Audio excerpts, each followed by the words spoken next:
Hello, everyone, and welcome to another episode of Reel Me In, a movie podcast where you didn't really ask for it, but hey, I'm going to give it to you anyways.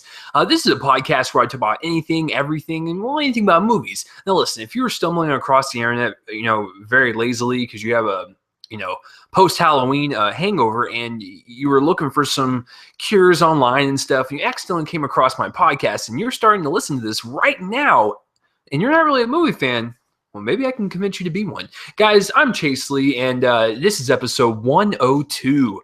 The 102 in the morning, y'all. If I was a radio host, I would be fired within a day. All right, so anyways, this is the podcast of singular title movies. I'm going to be reviewing Room for you guys, Truth, Burnt, and I got a bunch of movie news to talk about, some trailers that dropped, and then, of course, the abysmal box office, just like last weekend. So it's gonna be quite a show, faux show, son. It's November 1st, so last night was Halloween, and did you guys have a good Halloween? Did you guys watch any good movies? Did you guys marathon anything? If you did, let me know. I didn't really watch much for Halloween. I watched Freddy vs. Jason again. I've seen it like 1,000 times, but I fucking love that movie. And then I actually watched Monster Squad for the very first time. It's on Netflix, and I thought that was a fun little movie. Once Dracula said, "Give it to me, you bitch," I was sold. I was like, "Thank you." And the Wolfnards. And if you don't know what I'm talking about, watch the movie. So with that being said, I did drink last night, and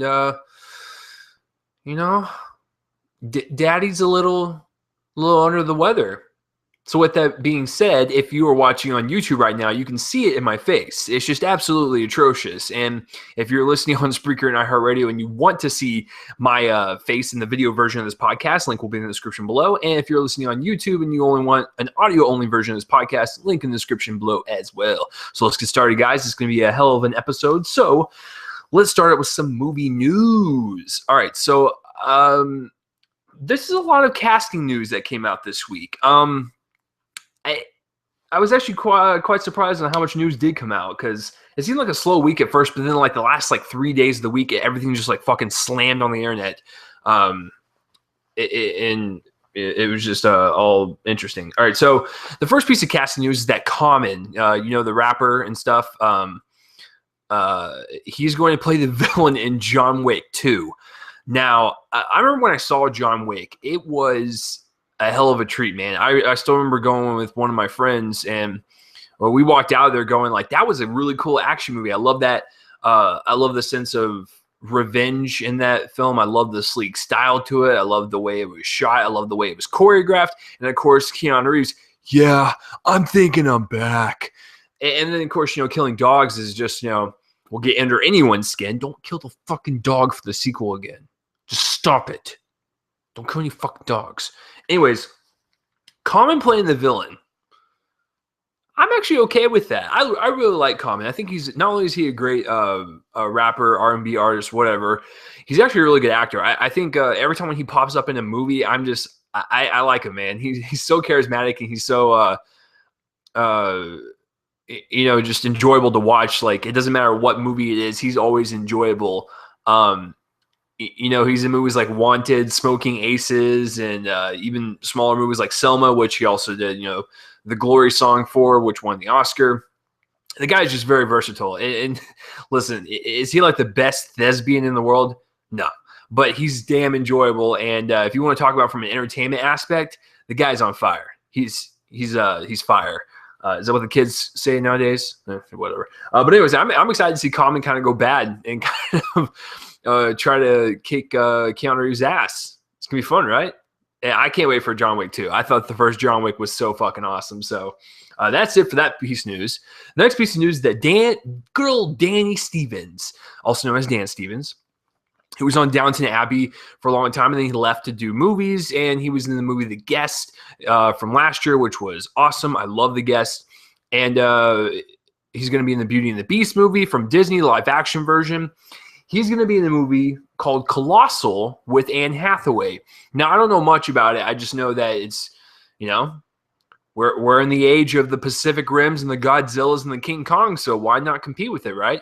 So having Dan Stevens join the cast really gets me excited because this guy, as soon as I saw him in The Guest, I was completely hooked. And I got to interview the guy for The Guest, and he was really cool. He's really down to earth, and he seems like he really likes doing what he does, and he's not just there for fame or whatever. It looked like he had a good time with The Guest, and we got to interview him and stuff, and he's just a really cool guy. And so I'm glad to see his career taking off, especially, guys, listen, after Beauty and the Beast, this guy's going to fucking blow up. He's going to be mainstream after that movie. Trust me. So he's going to join the movie Colossal with Anne Hathaway, and it's more of I think it's like a sci-fi drama, I believe. I forgot. Guys, I partied too hard last night, but I love you guys. That's why I'm doing this. But I it's going to be like a kind of like in that tone of like a giant monster movie or whatever. So I'm okay with it. As far as Anne Hathaway goes, as long as she doesn't like cry on set or like, seem like she's stuck. Guys, I just, when you look at Anne Hathaway's face, it's almost like she's just stuck up.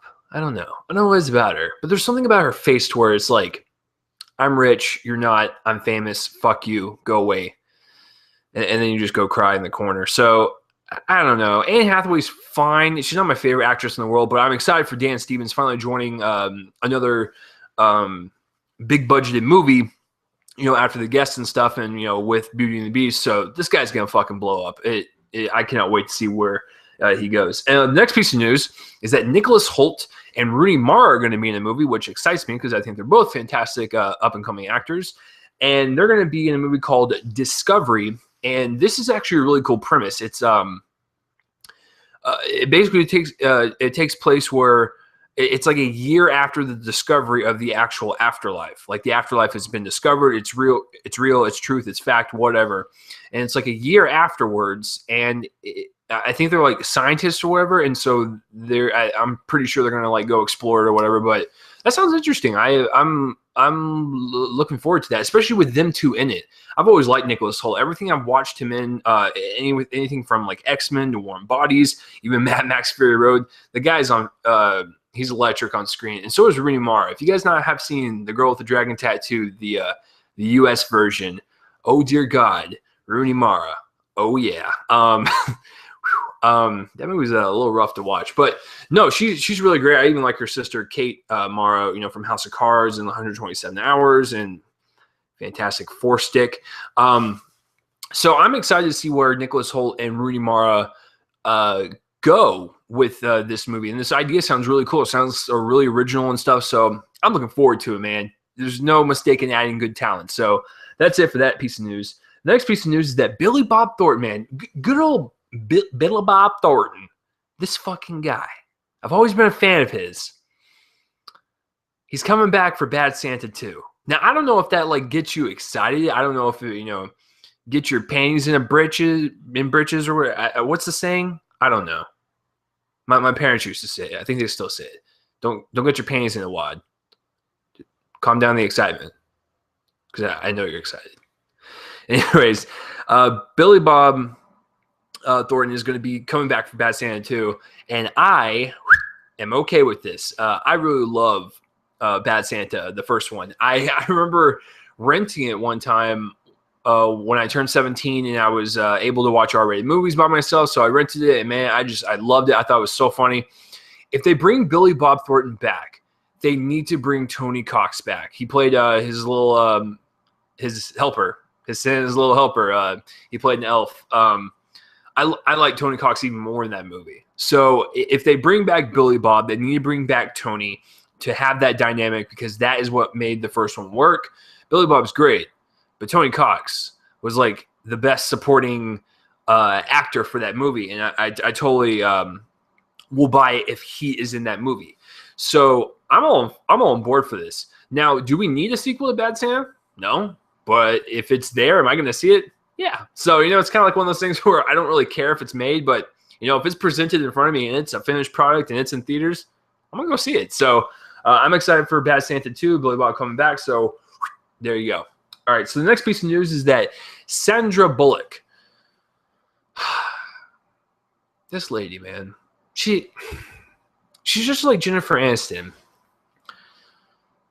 Like, as the years progress, she just gets hotter and hotter. Sandy, if you're listening to this podcast, like if someone's got you like in a basement somewhere and they put a gun to your head and they said, listen to this shitty podcast or, you know, I'm going to blow your kneecaps out. She's like, oh, okay, I'll listen to it. Sandy, if you listen, I think you're super talented and attractive. And, you know, if you want to date someone that's 25, it's okay. I'm here for you. I'm not going to make you search any longer. I'm here. I'll stop that search right now. No, I've always liked Sandra Bullock. Even when I was a little kid and I watched Speed for the first time. She's always been on my radar. I've always liked her. I own plenty of her movies. My favorite one, though? Ooh. That's a good question. I liked her supporting character in A Time to Kill. It's not really a lead role, but I liked her in it. So, I mean, but that just goes to show you she's done so much. I can't even pick 3 of them at the top of my head right now. Yeah, I honestly can't. I'm blanking out, guys. Once again, I partied last night. Anyways, I'm a huge fan of the Bullock, and so this is probably the biggest news that dropped this week, and she's going to headline an all-female Ocean's 11 reboot, spinoff, what have you. I'll let you guys know right now. I have not seen the original Ocean's 11, nor have I seen the remake, nor have I seen its sequels. So I don't know how to talk about this story. Am I okay with like an all-female lead cast? Yeah, sure. I have no problem with it. I don't, like I said, I've never seen the movies to where I can fully judge like, oh, that's good for this story or whatever, because I know it's a heist movie, but that's all I really know. I mean, sure. I mean, I'll buy it simply because I like, good old Sandy B, but it's also going to have to do with who's casted around here, because if you look at the first 3 Oceans, the 3 Oceans movies that came out, 12 and 13, you have like Matt Damon and Brad Pitt and George Clooney, and that is like a hell of a cast, man. So if you're going to do an all-female version, it's fine, but you got to make sure that cast is fucking stacked, like with great talent all around. So I don't know about the project necessarily. I don't know what the synopsis is. I don't know what's coming out. I just know that is happening, and I'm totally okay with it because Sandy B, you will be mine one day. It's okay. I know we're extremely far apart in age, but age doesn't matter in the name of love. Okay. It's getting a little creepy. I'm going to go ahead and change the subject. All right, so the next piece of news and the final piece of news is that a Monopoly Origins movie is coming. Now, hold your fucking phone, folks. This is not a movie based on the board game and, having, the fucking Monopoly guy like prancing around on a cardboard track or whatever, and flailing his arms around like Kermit the Frog and with his monocle and stuff, and he's just throwing money in houses everywhere on Boardwalk. No.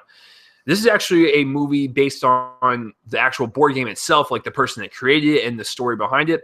Now, I don't know the exact story, but this story is fascinating because it has to deal with a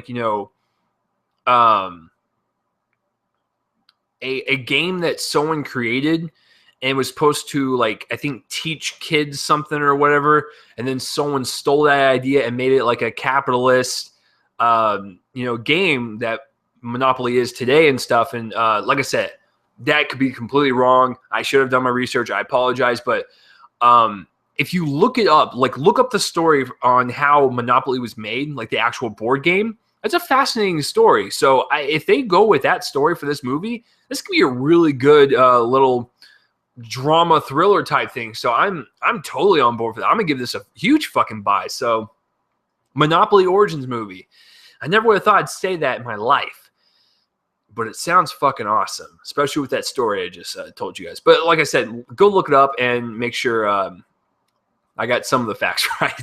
But that will do it for the news, guys. If you have any questions or comments about the news that dropped this week, comment in the place, rub on my face, and let me know. So let's talk about some trailers, shall we? There was 5 of them that dropped.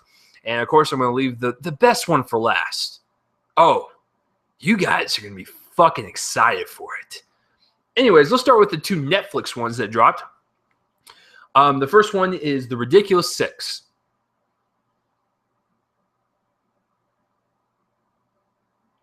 Why? Like, if you watch this trailer, you feel unclean, and you feel like there was a genital wart that just, like, popped out of your screen and, like, lashed onto your ball sack, and you can't get it off. And you're just like, well, I'm stuck with it. The Ridiculous Six is the Adam Sandler project, and it's coming to Netflix, and it's the first Netflix fully produced movie. Beast of No Nation was released by Netflix. Like, they bought the rights for the movie and stuff. But Ridiculous Six is the very first one that Netflix is funding. Like, this is a Netflix, deal. So what's the trailer about? It's basically a spoof movie on, like, the Magnificent Seven. Ooh, so smart. The trailer's so dull, man. Even, like, if you're going to be a comedy, you can at least attempt jokes and fall flat in your face. I can go, well, at least that's a comedy. There were no jokes, like, at all in this trailer. There's maybe, like, 1 or 2 in the full 2.5 minutes. And, yeah, I didn't laugh, but, like, at least I could go, that was a joke. The rest of it was just very awkward, and it was just, I don't know, man. Adam, listen, I love you, buddy. I love Punch Drunk Love to death. And I like some of your comedies. But what in the fuck is this, man? Because you heard about those stories. Like, I don't know if I told you guys about the stories that happened on set, but they were making fun of, like, Indians, or, sorry, now I sound racist, Native Americans, and, they're being very sexist and stuff. And, that was a huge story that broke out, and, it makes the movie look bad. That's not what's telling me not to see this movie. It's just for the sheer fact it looks dumb and it looks like a normal Adam Sandler comedy. But you know what the hugest part about this entire story is? I can bitch about it all I want, but guess what? I'm probably still going to see it. You know why? Because I pay for Netflix monthly, and it's on there for free. It's as simple as that. I can complain about this movie as much as I want. I can tell you how unfunny the trailer is, but guess what? I'm going to be one of those people that fucking watches it. Because I'm curious to see how Netflix is going to do their stuff. I'm curious to see, how much they're going to change the game, and, if we're going to be in, like, this Netflix, streaming wave that's about to hit Hollywood right now. Like, it's just fascinating to me because we're witnessing history right now. Like, these are the type of things that will go on in the industry that will happen. And if they're super successful, then you can bet your ass that this is what's going to go down for the future, is that movies are just going to stream. And we'll get to the box office in just a second, but, Paranormal Activity, The Ghost Dimension, last week, it didn't really perform that well. And it's going to VOD in 2 weeks. Paramount's trying this whole new, this platform to do it on, where it's like in theaters for 2 weeks and then it goes immediately to VOD afterwards. So, I don't know, man. We're in the wave of the future. But as far as the trailer goes, it fucking sucks ass. But I'll be there to see it. All right. The next Netflix trailer I want to talk about is Jessica Jones. And this is the new Marvel TV show. It's going to be in the same universe as Daredevil. I saw the trailer. I got to tell you, man, I fucking loved it. I am so excited for this series. You have no idea. I'm recording this podcast on November 1st. I think all the episodes stream on November 20th. So 19 days away, I'm going to totally binge watch it just like I did with Daredevil. But I don't know much about Jessica Jones, so what I can go from the trailer is that this is a woman with superpowers, and she has a relationship with Luke Cage, who's also a super powered human being.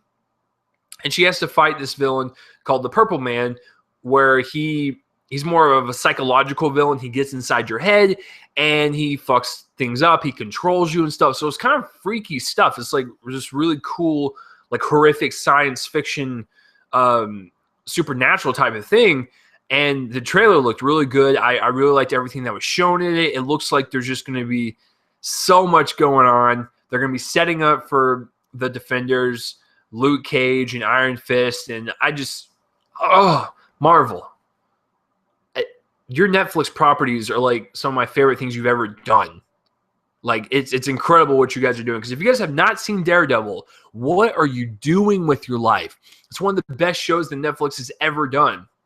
And Jessica Jones looks just as good as Daredevil. I cannot wait to continue to see more in this universe, because we're going to get Daredevil, Jessica Jones, Luke Cage, Iron Fist. Then they're going to do the Defenders, which is basically Hell's Kitchen's Avengers, if you will. And I'm just so looking forward to just, the second season of Daredevil, probably season 2 of Jessica Jones. And there's going to be so much going on Netflix. And I'm just, I'm getting goosebumps, guys. I can't wait to just sit my ass in my chair and just binge watch all 13 episodes, man. It's,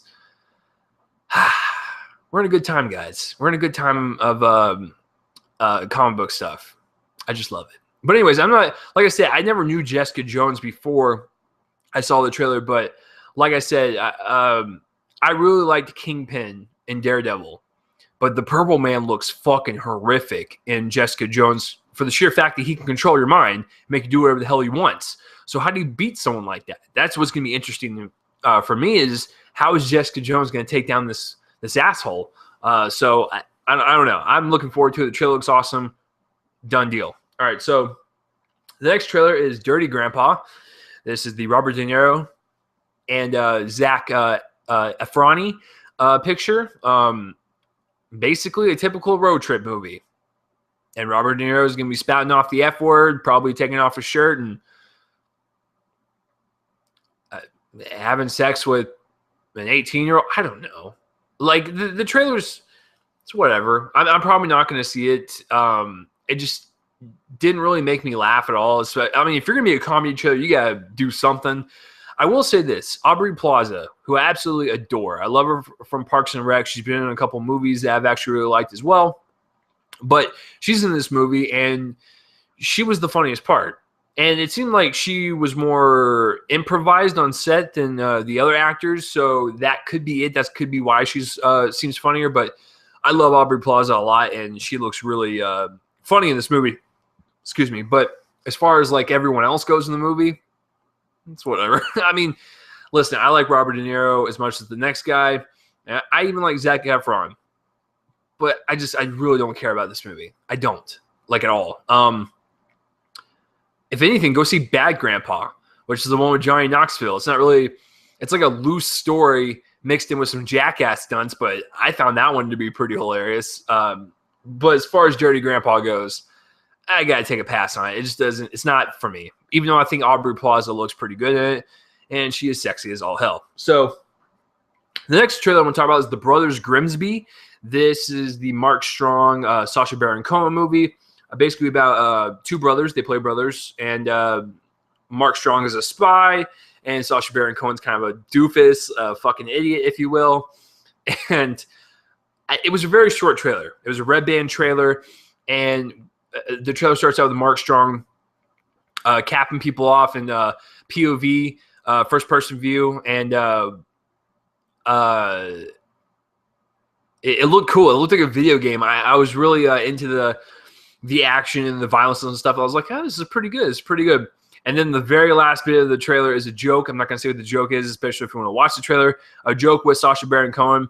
I didn't see that coming. Like, usually I can see like where a joke's coming from a mile away. I didn't see that coming.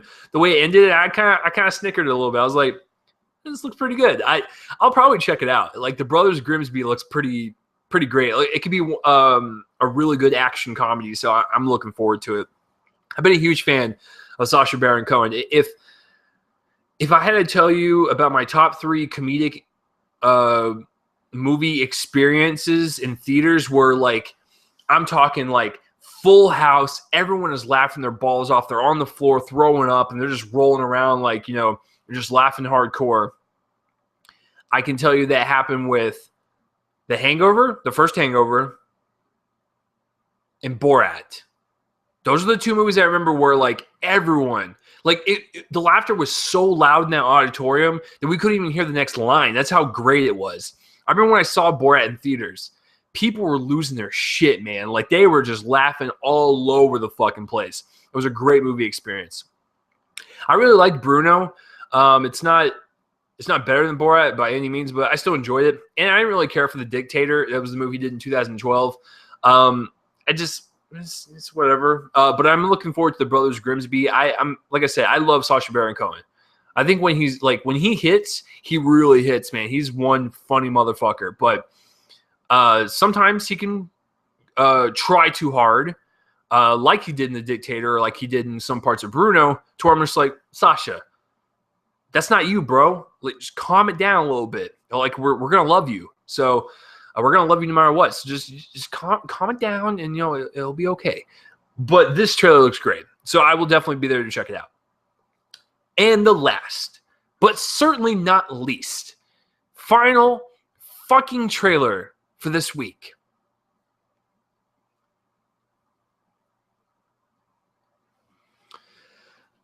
Alvin and the Shitmonks, The Road Chip. Okay. Here's the dildo, folks. I think this whole franchise is terrible. Now, why is Jason Lee in these movies? Simple. Paycheck. I don't blame him. I think he's a funny actor, and I don't know why he keeps doing these movies other than the money. It's probably just for the money. I take that back. It's only for the money. I remember when the first one came out, and it was like, okay, they're trying to do like a Smurfs type thing.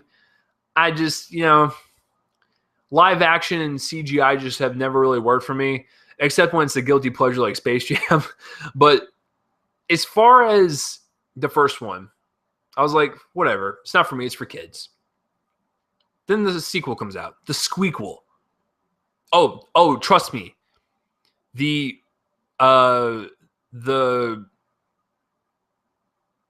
what do they call the subtitles of the movie title or whatever? It's like the title colon whatever. That part. It gets worse every time. So the second one's called Squeakquel. Had no interest in it. Heard it was terrible. Then the third one, Chipwrecked. God help me. Didn't see that one. Heard it was terrible. Now we're on to a fourth one. It's called The Road Chip. You know what? The plot is just them taking a road trip. I don't need to explain it. It's fucking Alvin and the Chipmunks. This trailer's awful. It's fucking terrible. Like, it's almost a chore to watch it. I knew it as soon as it dropped. I was like, oh God, I'm going to have to talk about this one. What is this world coming to? This trailer's fucking terrible. It really is, man. It's littered with stupid slapstick and fart jokes for children. I felt like I was watching like one of those rejected shows on the Disney Channel that the Disney Channel axed after like 2 episodes. I can't even describe to you how god awful this thing is. And the fact that it's going up against Star Wars is astounding. I am not a Star Wars nut. I am a casual fan. But I hope that movie fucking slaughters it. I hope there's dead roadkill in the theater, and that roadkill's name is Alvin and the Shitmonks. Okay? I hope Star Wars just fucking steamrolls over them, man. I hope it doesn't make more than 10 million. I hope it fucking bombs. Since we're having a bunch of bombs this year, might as well keep that trend going, right? But it's not. Because it's going to be good counter-programming for the little kiddies. Kids, if you're listening to my podcast, watch some better movies. And parents, don't make them watch shit like Alvin and the Shitmonks. Okay? It just astounds me that they're on their fourth one. They still make money, and people still go see them. The trailer's awful. I sell it. Like, hard. Like, I hope it, like, I can go find my receipt and go take it back to the store because I don't want it anymore. Type of sell. It's awful. Go fuck yourself, Alvin. Anyways, that was more of a calm rant. My roommate is, sleeping right now. I don't want to wake him up. Anyways, so that's it for the trailers this week, guys. If you want to comment on any of the trailers, especially Alvin and the Chipmunks, because I know you want to, then comment in the place, rub on my face, and let me know. Now, guys, let's get into some movie reviews, shall we? Listen, it's November 1st. We're getting into the Oscar season. We're getting into these independent films. So, every once in a while, I like to dedicate an entire episode to nothing but independent films that I see throughout the weeks. And it just so happens that all three of these movies came out in Dallas, Texas on the 30th of October. So I think it's just best to talk about them because, listen, I love blockbusters as much as the next guy. Case in point, look, huge Marvel DC fan. But I also love my smaller films. I love my independent films. I love just great stories with great characters. And I'm going to tell you right now, I recommend all three of these movies, but there's one of them that's better than the other two by far and blow it out of the water. Which one is it? You'll find out. Let's start. What do you guys want to start with? You guys want to go in alphabetical order? We'll go Burnt, Room, and Truth. Does this sound pretty good? No one's listening, so it's okay. All right, let's start with Burnt. Now, this is a movie that's directed by John Wells, and it's written by Stephen Knight, who actually did Locke with Tom Hardy. So going into the movie, I was super excited, and I took my roommate with me. He is a chef here in Dallas. He works at a very nice restaurant called Lucia. If you guys have not been to it, it's some of the best food you'll ever fucking eat. It's fantastic. So if I were to take someone to a culinary industry movie, it would be him. He knows what is going on. I don't know much about the industry except for what he tells me. So what is Burnt about? Burnt stars Bradley Cooper, and he is a chef, and we're dropped into this story like in his down, or like he's at the bottom and he's starting to rise up a little bit. So basically this chef is like screwed a bunch of people over. He got into drugs.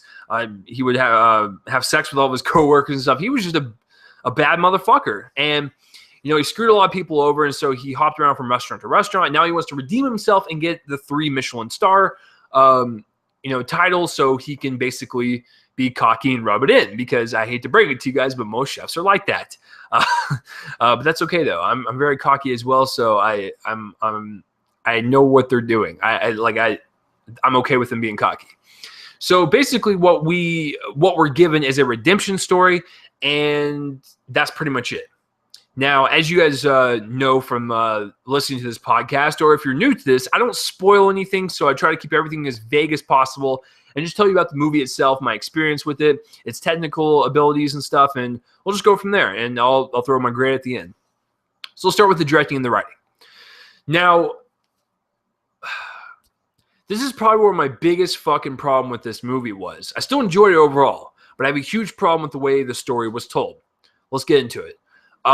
As far as the directing goes, I think it's a very well-directed movie. It's very solid. I think all the performances are there. And, the director really wanted to show us like this really just miserable, cocky, kind of down on his luck chef, and really see like kind of this upswing into making sure his career is back and stuff. I love that. I love redemption stories, like I said. So overall, I think he gets the performances out of his actors pretty well. It's a nice pace. There's a nice flow to it. So the directing is fine.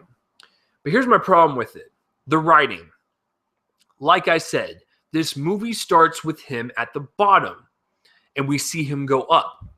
Now, for a redemption story, I like to see the bell curve. I like to see him at the top, fall to the ground, and then rise up again. I love those because you can then root for him at the very end. But even though this movie didn't necessarily have all those pieces with it, you still rooted for Bradley Cooper's character, which is what you want to do in this movie. But this movie starts out with him at the bottom of the curve. It doesn't start at the top and it doesn't do the curve. It starts out at the half curve and goes up. Like the way the movie's structured is it does that, and then there's a lot of exposition on what happened in his past to make to where he got to where he was today. I would have rather have seen it. That way I would feel a more emotional connection to his character and all the other characters he screwed over and all the other people that he knew in his past and stuff. I would have had a better connection if I saw that stuff at the beginning of the movie. You don't have to make it, very long, 20, 30 minutes or whatever, then jump into what we saw. I would have been totally okay with that. But for that very reason, I felt like that disconnect as an audience member to his character because, yeah, we're seeing him trying to better himself, but at the same time, they're just talking about the past. I would rather have fucking seen it. So that's just me, though. I know some people that liked it. My roommate liked it. There's a couple other people that are in the theater that fucking liked it as well. But just for me personally, I just wish there was more backstory so I can actually feel for his character more. That's all. That's honestly it. It's a huge part of my problems with this movie. But other than that, if they were just adding more to it in the front, I would have liked this movie like a lot better. Because this movie's not doing really well right now. I think it's got like a 20% on Rotten Tomatoes. It's doing shitty. Like, there's a lot of people that hate this movie. I don't hate it by any means at all. Like, I actually think it's good. I just think if you want to bring it into that, like, excellence category, you need just do that. But like I said, just my opinion. Let's go into the acting. I think Bradley Cooper totally nails it. He totally nails, like, the arrogance of a chef, the elegance of a chef. It's a really good performance. And Bradley Cooper always brings it. I've never had a problem with that guy. Sienna Miller is also in it. And ironically, what's really funny about Sienna Miller is that their chemistry in American Sniper was non-existent, yet they were a married couple. But when they're in this movie, in Burnt, their chemistry is off the charts and they're not even together. So I don't know what it was, but Sienna Miller had great chemistry with Bradley Cooper. Omar Sy was fine. Daniel Brühl was pretty good. Uma Thurman was there. So was Emma Thompson. Besides Bradley Cooper and Sienna Miller, the supporting cast wasn't really good. They were just kind of there to kind of fuel the story along. I mean, it was mainly there for Cooper and Miller for their characters to blossom and stuff. So, it is what it is. But I just, for me, the supporting cast was kind of lacking a little bit. But I really love Cooper and Miller. The cinematography. Okay, now listen. When you do a food movie, I almost said restaurant. A restaurant movie, you need to make the food look inviting. You need to make it look sexy and like you just want to fucking devour that. When I saw Chef last year, as soon as that movie was done, I wanted a Cuban sandwich because that movie, it glorified and it totally just like made a Cuban look so good at that very moment. Does this movie do that? Yeah, I think it does that quite well. I think that it makes the food look so sexy and sleek and just so precise, man. Because if you guys have ever been in a fine dining kitchen, like my roommate, oh dear Lord, you have to have those high pristine expectations. And I think the food in it was really well shot. It was really well crafted and stuff. So it was very beautiful to look at. And also the kitchen in the movie is like super small and it's super confined to where, having these characters blow out and, yell at each other seems a lot more plausible than most because they're just so confined and they're under pressure all the time. So I really like the inviting nature of the kitchen as well because I would never want to work in a kitchen in my life. I worked at a restaurant for a little bit. I hated it. I'm glad I don't do that anymore.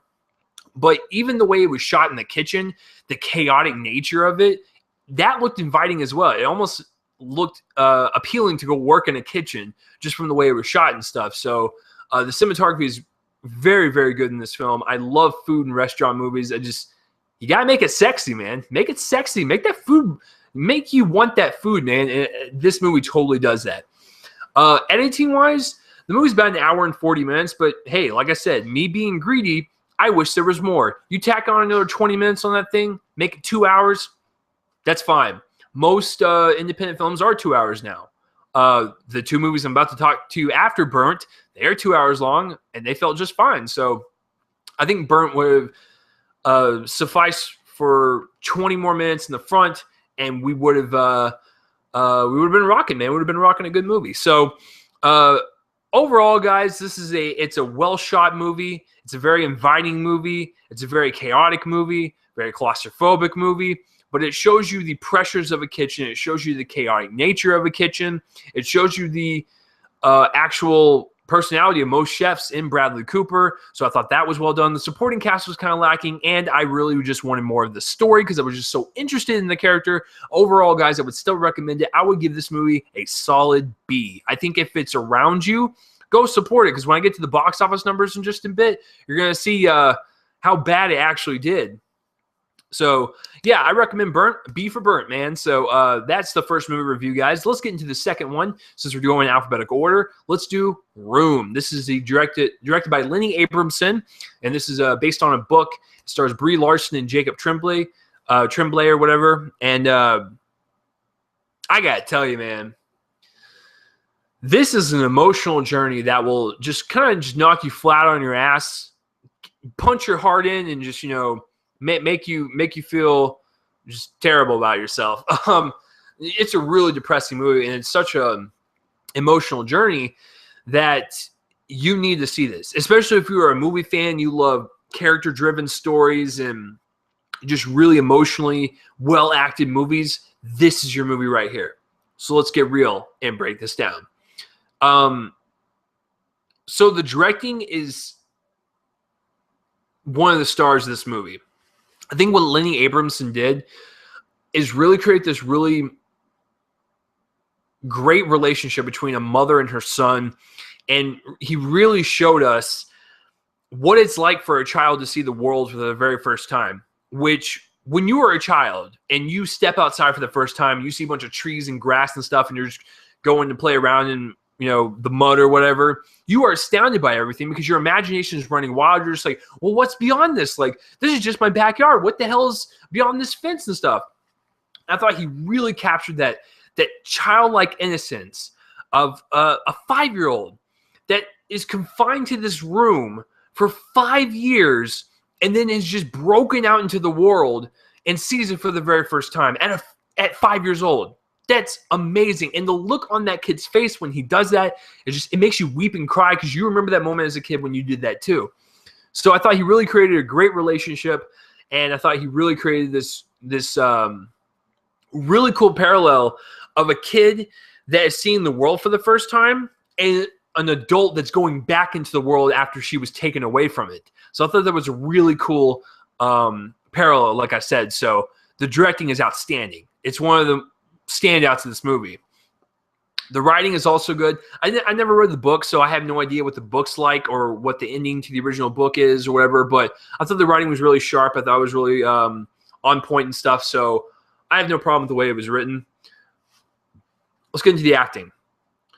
Brie fucking Larson. This fucking woman, man. Not only is she one of the best up-and-coming talents in Hollywood right now, she's absolutely gorgeous. Brie, if you're listening to this, you and I are around the same age. Let's make it happen. No, seriously though, I'm a huge fan of her. She's very gorgeous. She's super talented. She can do comedy. She can do drama. She can do it all, folks. This is the best thing she has done in her career thus far. She is outstanding in this. She was on another level, man. Because the first half of the movie, they're in this room, and like I said, I'm going to be very vague about this because I don't want to spoil anything. I would advise you not to watch any of the trailers because it does spoil stuff. It does. But anyways, when they're in the room, Brie Larson has this great chemistry with Jacob Tremblay as her son, and you could feel that mother-son bond and stuff, and it's just super strong. It felt so authentic and natural. I felt like that was her son. And later on in the movie, you see Brie break down bad, and it kind of hits you a little bit because you realize that what she's going through is very reasonable, but you don't want it to happen. You want to help her and stuff. So like I said, I'm trying to be vague, guys, because it's best to go into this movie knowing as little as possible. And you'll experience an even better experience than I did because I watched the trailers to Room, so I kind of know what happens because it shows in the trailers. So Brie Larson's great, but do not discount Jacob Tremblay. This kid is amazing. it's one of the best kid performances I've seen all year. Don't be surprised if Brie Larson gets nominated for an Oscar, and he does as well. I'm just saying that. Like I said, he brought that awe and wonderment, and like that childlike innocence. Like I said, he really brought it. And then later on in the movie, you can see him kind of change and stuff, and it takes him a while and stuff, but he really kind of gets into the groove and stuff. And it's just a beautiful performance from both of them. So the acting is just out of this world. The only thing I would say about the acting, supporting cast-wise, some of them didn't need to be there. Besides Joan Allen and one of the other guys, I forgot his name, I apologize. Like William H. Macy didn't need to be there. I'm just being honest. I love Mr. Macy, but I almost feel like anyone could play that role, and he really didn't need to be there. Like, I don't know. So, like I said, besides Joan Allen and the one of the guys, the supporting cast was kind of weak, to be honest with you. But the leads are so powerful, you kind of forget about them anyways. So that's just my opinion. Cinematography-wise, I love it when they're in the room, because they actually shot in this like really small ass space. Like my room right now is probably the size of what they lived in. When they're in there, like they had their bed, a little kitchen, a bathtub and stuff. Everything was in like this little area. And I'm kind of looking around my room right now. So they actually shot in that small, tight space. You felt claustrophobic, and you felt really close to the characters. I think that was a great, tool to use, because you want to feel close to these characters.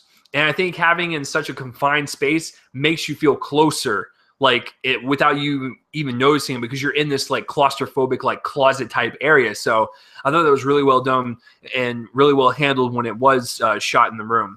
As far as everything else in the movie, like I said, I don't want to spoil it. Just go see it. Editing wise, this movie is about 2 hours long, and I never felt it drag once. Now, people might find it boring after the halfway point. That's all I'll say. They might find it a little slower in the second half. That's all I'll say. Like I said, I don't want to spoil anything. Guys, go into this movie blind. You don't need to read the book. And if you like this movie a lot, read the book afterwards. I'm actually really curious to see how the book is compared to the movie. But I don't read because, I'm a 25-year-old little first grader, and I don't like to read good. Anyways, the direction's on point, the writing's on point, the acting is it just takes your breath away. It's an emotional movie from start to finish. I love this movie. I'm gonna give this movie a solid A. I guess spoiler alert, it's my favorite one out of the three. Room is a special movie, guys. It's gonna be my top 10 for sure. But go check out Room, please. If it's playing near you, I would advise you to check out this movie. It is absolutely incredible. It's an experience that you will not forget in the theaters this year. So, with that being said, let's move on to the third movie and the final movie of this week. And that would be Truth. This is a movie starring Cate Blanchett and Robert Redford. And this tells the story of the 2004 60-minute scandal where Dan Rather and her partner Mary, played by Cate Blanchett, dug deep, and they found out that George W. Bush went AWOL in the military, and they ran that story on 60 Minutes, and then they got in trouble, and then they got fired and stuff, and it was a huge story. What was that, 11 years ago?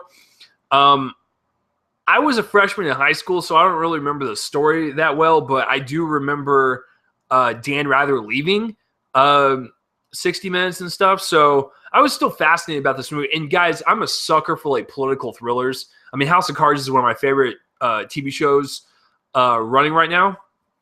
And I really love political thrillers and just like that fast-paced dialogue talking type of newsroom setting where people are just like, oh man, did you hear that over there? Yeah, there's a scandal over there. Cool, let's uncover it. And, it's 100 miles. That's not how it went, but it was 100 miles an hour. And like, I just love those type of movies. So what I think of Truth.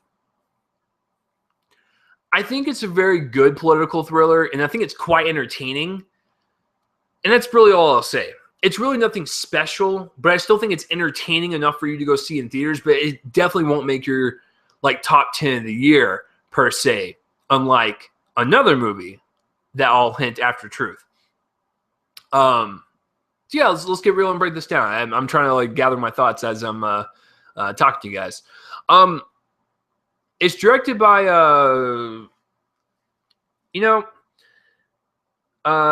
there's a reason why I do this live, folks. So you guys can see me mess up and you can laugh at me and stuff.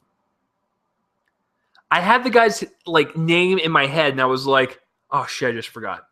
James Vanderbilt, thank you. He has written some shitty movies. He's not like the best person screenwriter in Hollywood. And so I was a little nervous going into this because I knew of this guy's work. If you guys don't know who he is, let me pull up his works real fast. He did The Amazing Spider-Man 2, White House Down, The Amazing Spider-Man, The Losers, Zodiac's good. He did The Rundown, that was good too. And Darkness Falls. The guy has written a lot more misses than hits. That's all I'll say. So going into this movie, I was a little nervous at what he was going to do and stuff. And I got to tell you, he wrote and directed this movie, by the way. I thought the direction was pretty solid. I thought he really kept that swift pace and tone you want with these type of like newsroom journalism movies and stuff. So I thought he hit the tone and the pace quite well while giving us some slower character moments in the movie and stuff to kind of let us catch our breath a little bit and then ramp it up again. So I thought he did a really good job in terms of entertainment. Like I said, it's a very entertaining movie. It's not one of my favorites of the year, but it's damn entertaining. As far as the writing goes, it's very fast-paced dialogue. It's very sharp, precise, and on point. I loved it. Like I said, I'm a sucker for these types of movies because they're written so well. And they're just, they're just people talking. But it's so, like, filled with tension and suspense. You're just like, oh shit, what's going to happen? They're going to get fired? Even though you know what's going to happen. It's crazy. So I thought it was written quite well. The dialogue is so fast-paced, just like it is with the cinematography and the acting and stuff, that it totally works. It all clicks together. As far actually, one of the cons I do have with the writing in terms of the story. Now, listen, this is Dan Rather's and Mary's story in terms of like what actually happened in real life and what they went through. This movie focuses on Cate Blanchett a lot more than Robert Redford. I kind of wish Vanderbilt would have put more into Dan Rather's point of view so I can kind of see like what he was going through at the same time Mary was going through, because it was something they did together. I kind of wish I would have saw a little bit back and forth. We saw a lot more of what Mary was going through, and we saw a lot more emotional moments with her. But as far as Dan Rather goes, he was very relaxed throughout the entire thing. I don't know if that's how he was in real life, but I kind of wish we would see his side more and be like, well, what do you think about all this crap that's going down right now? So I don't know. I wish I was seeing a little bit more of that. And it probably would have been an even more entertaining movie. But for what it was, I enjoyed it. Acting-wise, Cate Blanchett is always amazing. She's the only character in the movie that has, like, big character moments in terms of, like, developing her character and give us a little bit more backstory and stuff. So I really do appreciate that. I love her ending, like, monologue at the very end of the movie towards these group of board members and stuff. It's very, very well done. Robert Redford. Buddy, I love you.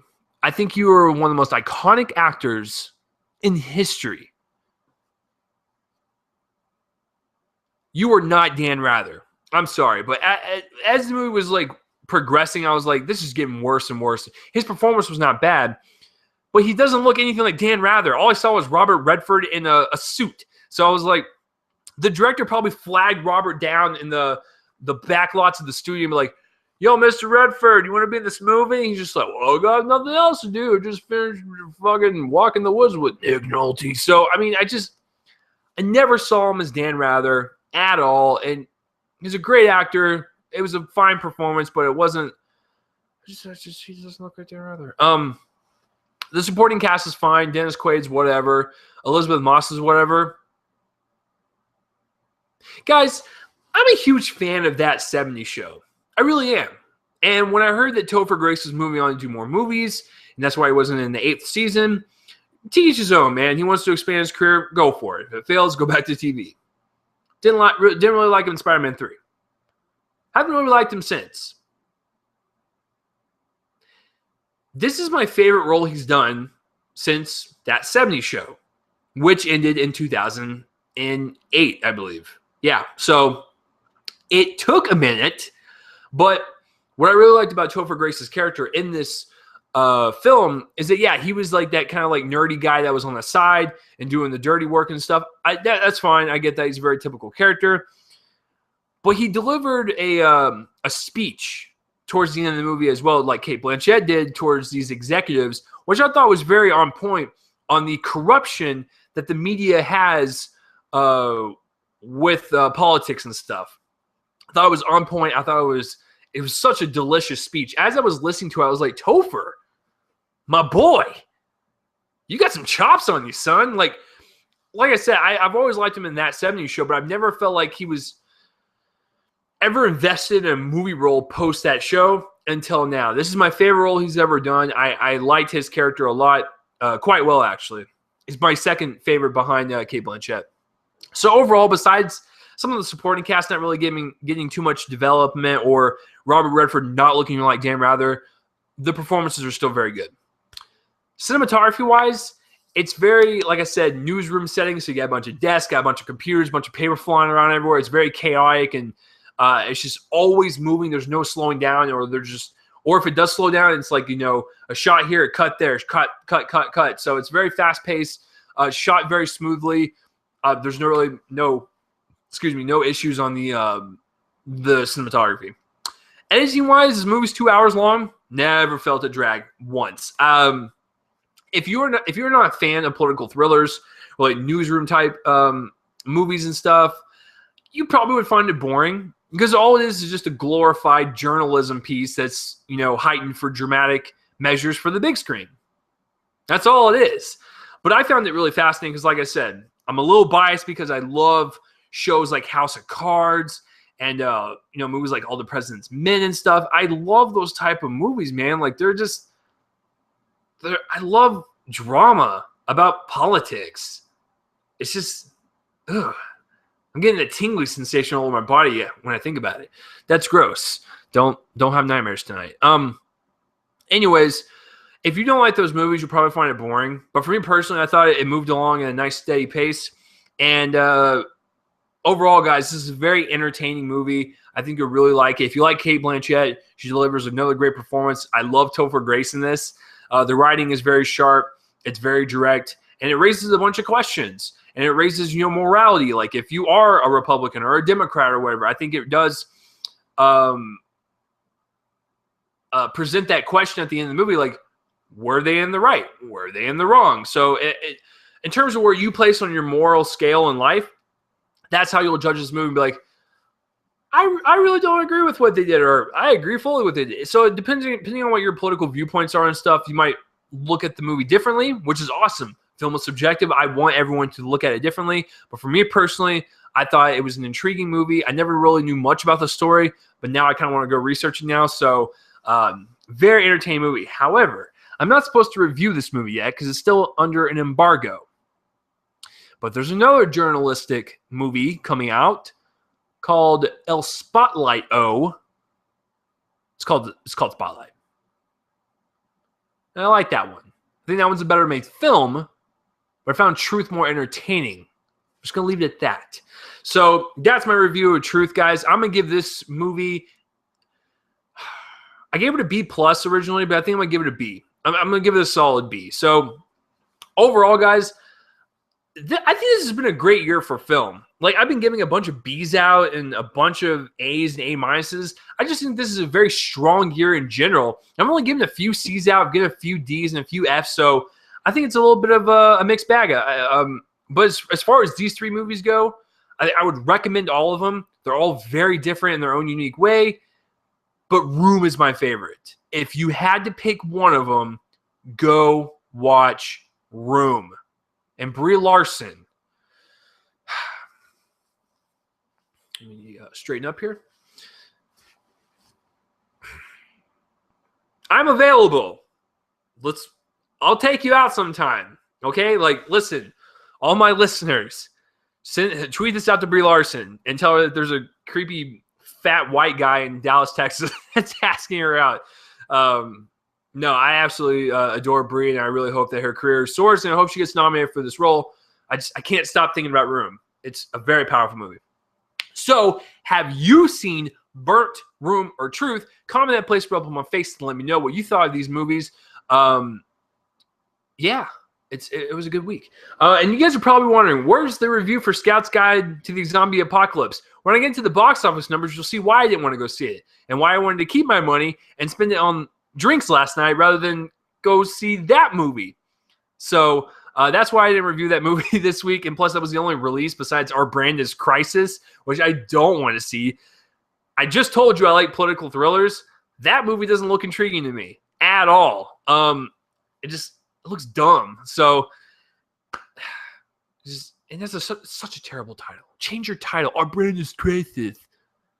Stupid. All right. So, anyways, let's get to the box office results, guys, and we'll wrap this thing up. Okay. Oh my God. First of all, let's start with last weekend and last weekend's movies. Jim and the Holograms was in 15th place last weekend. It came in 21st place this weekend with a grand total of $290,000. Woof, that's bad. Because it only made like 1.3 last weekend. Oh. Rock the Casbah only made $353,000. Holy shit.